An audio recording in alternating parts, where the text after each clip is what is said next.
देखिए, हमारी पार्टी की तरफ से हम लोग 2021 से इस बात का मुतालबा कर रहे हैं, डिमांड कर रहे हैं कि भारत में कास्ट सेंसस होना ज़रूरी है। और लास्ट जो कास्ट सेंसस हुआ था वो 1931 में हुआ था। तो ये बहुत ज़रूरी है कि कास्ट सेंसस हो ताकि ये मालूम हो सके कि कौन सी कास्ट डेवलप हुई है, कौन सी कास्ट अंडर डेवलप है। और दूसरा ये कि फॉरवर्ड कास्ट में कितने वो लोग डेवलप हुए, कितने उसमें डेवलप नहीं हुए हैं।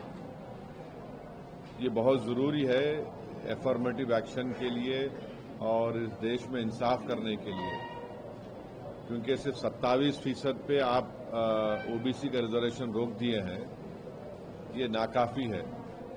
और कास्ट सेंसस ही इस चीज़ को साबित करेगा कि बैकवर्ड कास्ट इस देश में कितने पीछे हैं, कितना उनसे नाइंसाफ़ी हुई है।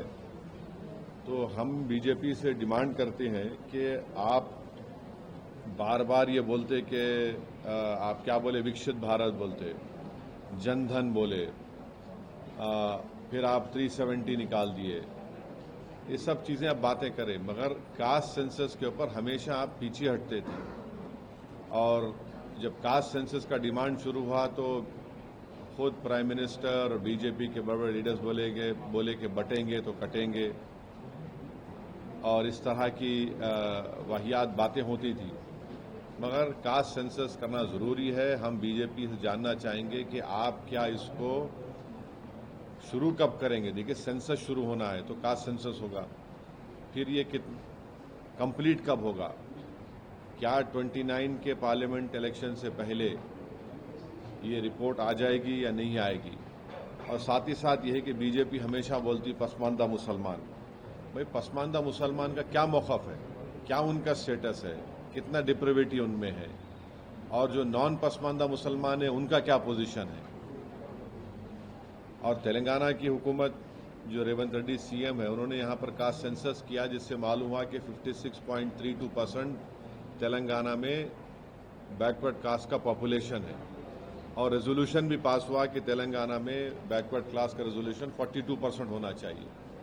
तो जाहिर है जब कास्ट सेंसस होगा तो गवर्नमेंट किसी की भी हो, उनको 50% के थ्रेशोल्ड को ब्रेक करना पड़ेगा। और जब कास्ट सेंसस की रिपोर्ट आएगी तो मालूम होगा कि नॉन गवर्नमेंट सेक्टर्स में भी अदर बैकवर्ड क्लास से कितना उनका डिप्रिवेशन है, तो उस बारे में भी सोचना पड़ेगा। तो एफर्मेटिव एक्शन की बहुत ज़रूरी है। और ये जो नारा काशीराम ने दिया था कि जिसकी जितनी आबादी उतनी उसकी भागीदारी, ये इसको प्रैक्टिकली इम्प्लीमेंट करना है ज़रूरी हमारे भारत देश में। इस खबर पर अपनी राय हमारे कमेंट बॉक्स में ज़रूर दें।